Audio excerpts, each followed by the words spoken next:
I'm enjoying your Sybil look as I thought, well. yeah, no, I thought it fit with the theme of the movie. I thought, I I love like to it. dress up if I can. It's brilliant. It's great. It's perfect.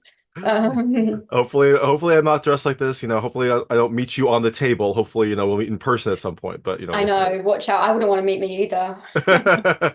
Your character was very interesting. Yeah.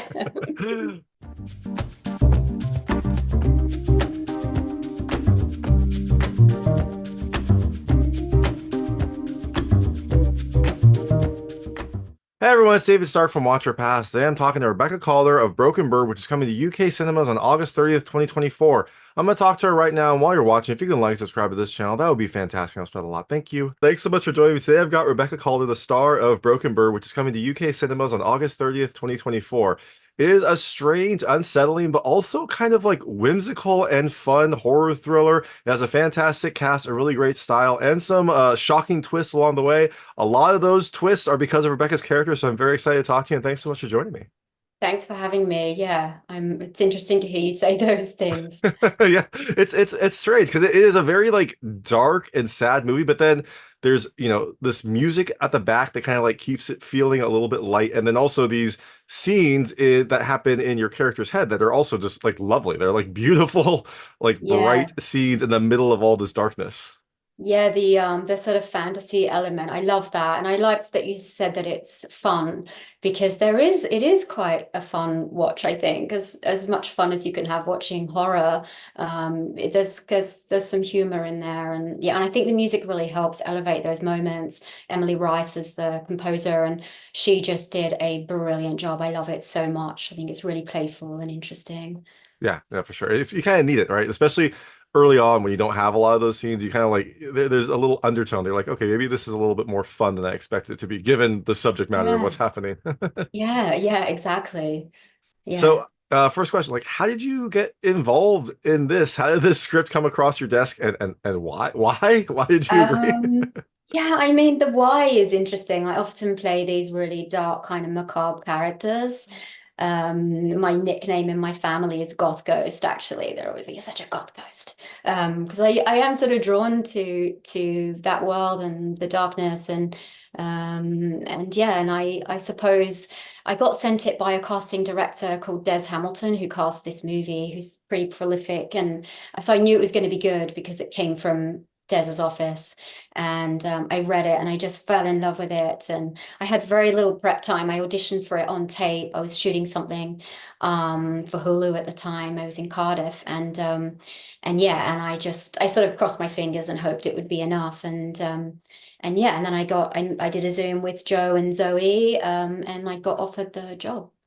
That's So that's perfect. Yeah, no, that's awesome, and I'm glad that you're able to kind of work it in. Now that the project is complete, like, what therapy are you in? Are you? yeah, I know. Do you know what? I did come home. It was sort of helpful being away from home because we shot this in Belgrade in Serbia, and I was really missing my kids actually being away. That was hard, but it just wasn't the kind of shoot where I could come back. You know, I was in pretty much every day, and it was, yeah, and just the headspace that I was in, I sort of had to just focus and honor that project. But I came home, and it was just before Christmas. So I had Christmas and New Year and that whole period with my family. And I got really sick when I got back, like extremely ill. And I'm sure it was, I was able to sort of, my endorphins had Mhm. stabilized somehow. And, but yeah, but no, I mean, it was traumatic and stressful, but it was equally a really fun project to be involved in. And it was beautiful to be a part of. Yeah, and that's also like very poetic that after this project, you were able to go home and spend time with your family because it's kind of like Yeah. the culmination of this movie is kind of a family story, I guess. So you were able to then like recharge with your family and also like come full circle with the plot of the film. Yeah, and also, there was so little that I could relate to about Sybil. My life is, I haven't had the horrors that she's had, that she's experienced. And so, yeah, I sort of came back to my bubble and it was the perfect tonic for that. I think all of us did, everyone was away from home and we were so engrossed in this. And yeah, we came home at the best time where everyone sort of, closes their doors for a week or two. So. Yeah, engrossed is a good word. Yeah. Um, Yeah, I mean, we had very little prep time as well going into it. I think I was cast maybe less than 10 days before we started shooting. oh wow. Yeah.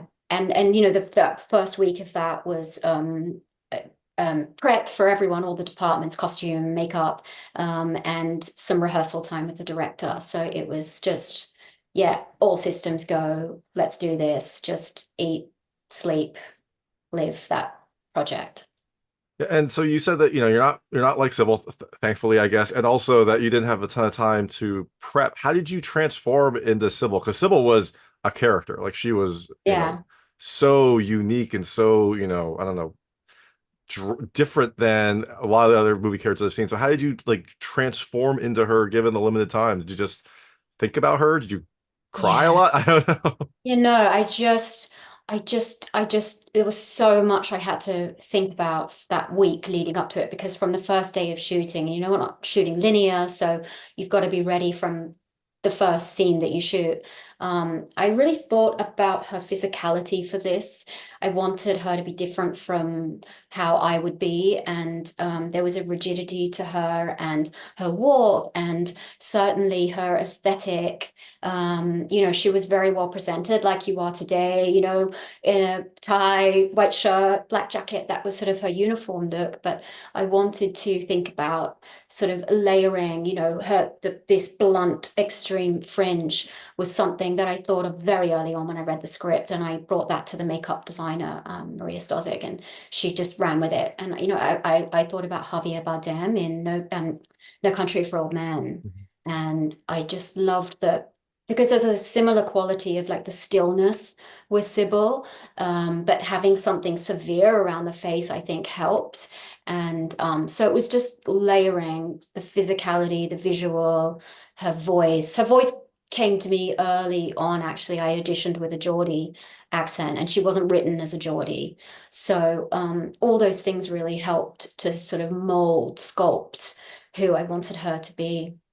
Yeah, no, and I like that you mentioned the rigidity because that is something that you get struck with right at the start. Like she is very put together. She's very kind of like you said, stiff and formal. Like I didn't even know she had long hair until later in the movie when she actually Yeah. lets her hair down. You're like, oh, like she does. She just kind of like puts it up in a bun, kind of hides it, make sure that everything is like straight and perfect with her face and appearance. So that was I think that was a good call because it does definitely like make her stick out and make her kind of like you said, feel different, feel kind of more rigid than some of the other characters in the movie. Yeah, yeah, and we sort of would joke that the goal with her was to eventually have a Halloween costume that people would want to dress as, sort of a look. And I just think it helped to to sort of make her feel slightly off kilter from the other characters in this, that she was somehow from another world. Um, yeah. And, and you mentioned earlier that your nickname growing up was a goth ghost. Did you wear anything like this growing up? Any like clothing like this, even if you weren't like as rigid as Sybil was? Yeah, it was, I mean, yeah, certainly actually thinking about it, there were some similarities. Like I was always like collecting bugs and certainly not the taxidermy. I'm a huge animal lover and I actually couldn't film the close-up hand scenes of the taxidermy work. It's just not something I could do. But yeah, I used to collect like cicada shells. I think you have those over in the States as well. This was in Australia. But I used to put them on my top as brooches and sell them to friends, family friends that would come over for like 20 cents for a cicada shell. And I was sort of a strange child like that. But I mean, she's just a whole other level from, she was a fabrication for me on every level of what I could create for her. Some characters you sort of use your own experiences and but she was very built. Yeah, for sure. I think we were all strange kids growing up. We turned out fine. So Yeah, right. I think it's good to be strange and it shows creativity. yeah, exactly. Now you mentioned working with the corpses. I was going to ask, what was it like working with the corpses? I assume they were all, prosthetics movie magic, but I don't know. I don't know what's allowed in Serbia. So maybe there were actual animal corpses that were going to be used for taxidermy, and you're able to use them. What was it like working with those characters or those Yeah, props? a lot of them were taxidermy. Were sorry, prosthetic. There were a few taxidermy, and we had to make sure that it like fit all the guidelines. I was really particular about that. I didn't want any sort of, cruelty to be associated with making this project. And yeah, but the dead bodies were prosthetics. The actor who plays Mark J. Taylor, he had a full body prosthetic made. So yeah, that was quite a grueling process for him and the team, and they just did an incredible job. It just looked so real, and it felt very real in situ. And it didn't take me long to warm up with that stuff. I really enjoyed that, and I did a lot of research behind sort of mortuary work and morticians and the technical aspects of that. Yeah, that's great. That prosthetic did. I wasn't sure, like how if they put makeup on him or if they create a full bodysuit. That's amazing that they created like a full prosthetic of Mark because that did look Oh really yeah. good. It didn't break my disbelief, which is one of the things that's No, always yeah, difficult.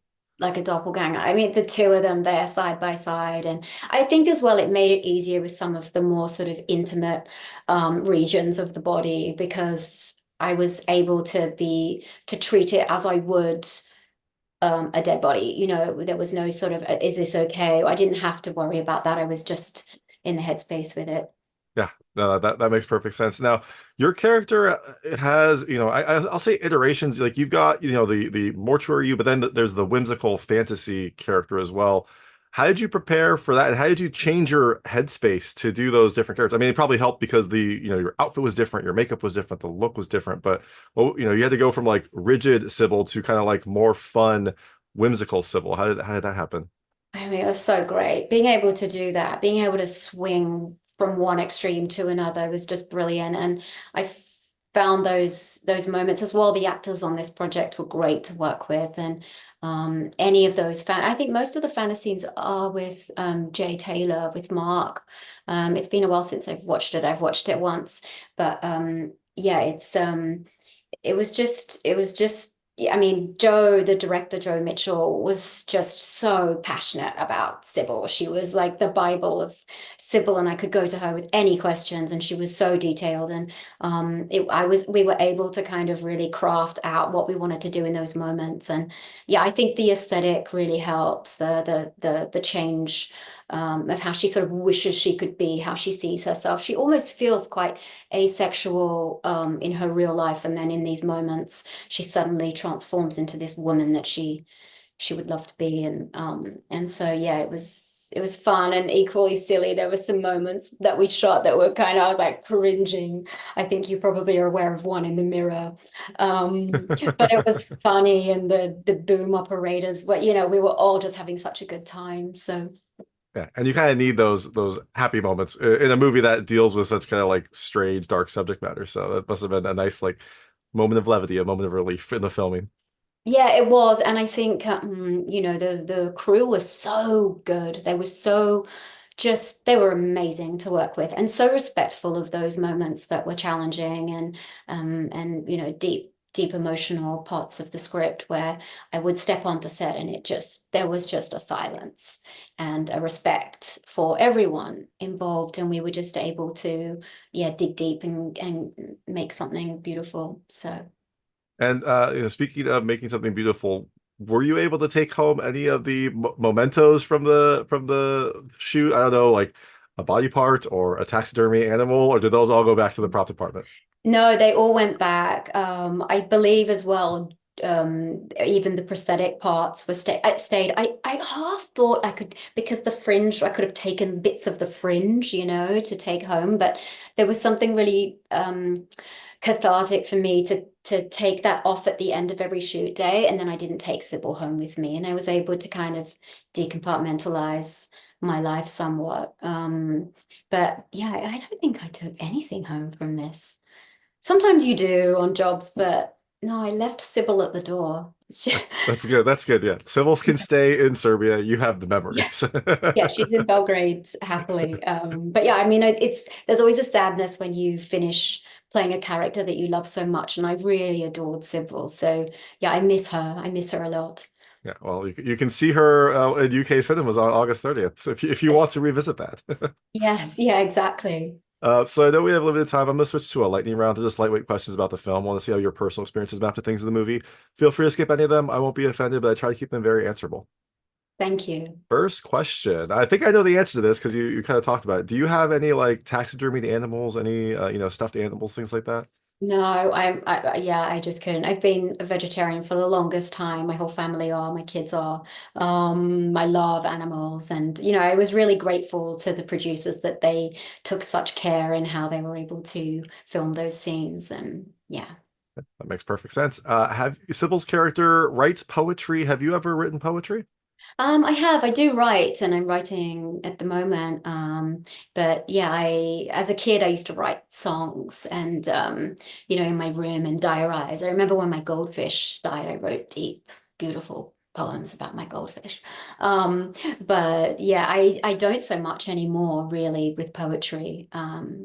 Yeah, so I wonder if that was born out of something, some pain somewhere, and maybe that's why Sybil does that. Yeah, no, I think that would track with Sybil's story. That's interesting that you wrote poetry about your dead goldfish, kind of like how Yeah. Sybil seems to write poetry about the tragic events in her life.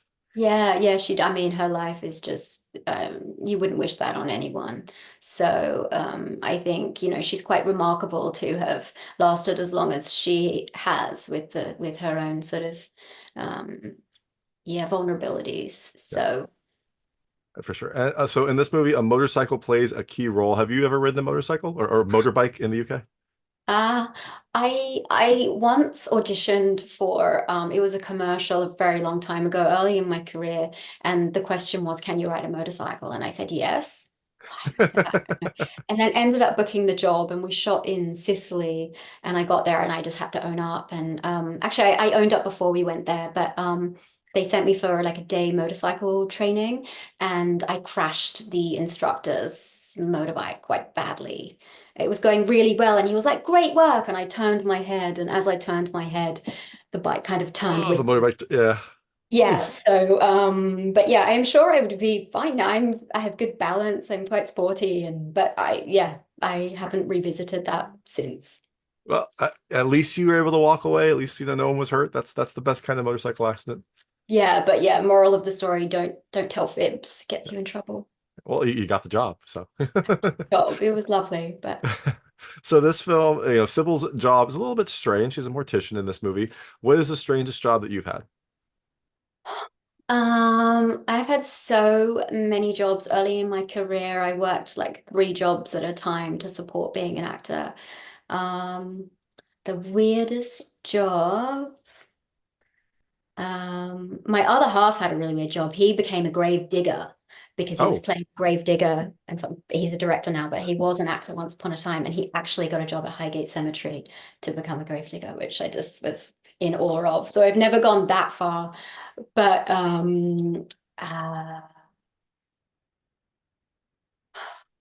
this job. So many.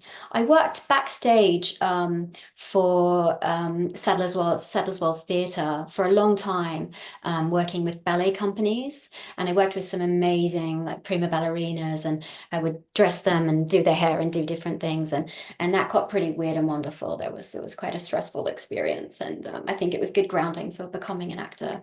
yeah, no, for sure. See the backstage aspect before you kind of go out there in the stage in the spotlight. That makes perfect sense. Yeah, and know how to treat people. Was Exactly. Yeah. yeah. That's awesome. When was the last time that you had Battenberg cake? I actually really like Battenberg. Do you know what Battenberg is, No, I had to Pete? look it up. I had to Yeah. Google it. I had to like rewatch it to see what they said, then Google it. Yeah, we wondered if people would get that because it's such a British thing.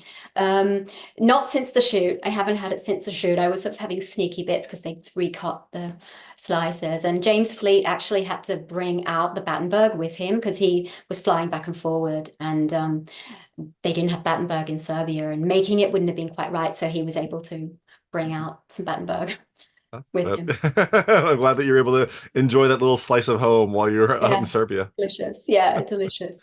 And the last question is, I don't know if you've seen this because this is probably an American thing. Have you seen the music video for Mary Jane's Last Dance by Tom Petty and the Heartbreakers? No? Okay. It reminded me of this movie because the music video is about, Tom Petty plays a mortician who like prepares a body of his like deceased wife, and then it's like a lovely kind of weird, romantic music video. Oh wow, no, I haven't. I'm gonna have to Google that right now. Yeah, yeah, it's Um, it's it's a classic. yeah, I know that those movements were quite beautiful, like the sweeping movements. I wish that there were more of the mortuary scenes when we did them because I just loved shooting those, the cleaning and the sort of methodical process behind it. Yeah, Yeah. no, and I love, seeing the kind of like the chaos that, Mark's body came in versus the like finished product, and the care that your character took in like really Yeah, stitching it up. yeah, I thought I found that was so beautiful to see how nurturing she was at times with the dead, and she has a real love of the dead, and yeah, taking such good care of them versus the sort of the mercurial side of her that just takes over completely. But yeah, I liked the difference. Yeah, that was a fantastic contrast. So you can see that care, this strange character, and the kind of like gross but whimsical aspect of Broken Bird coming to UK cinemas on August 30th, 2024. This is the star Rebecca Calder. Thank you so much for your time. Thanks so much for having me. Of Nice course. to meet you. Pleasure to meet you too. Thank you so much. Bye, bye. Bye. Take care. That was Rebecca Calder, the star of Broken Bird, which comes to UK cinemas on August 30th, 2024. It is a strange, unsettling, but also kind of whimsical and tense horror thriller. It has some great performances, a wonderful style, and some pretty shocking twists. If you like this interview, please like and subscribe to this channel. It helps me out a lot. Make sure all my new content goes straight to you. Thank you.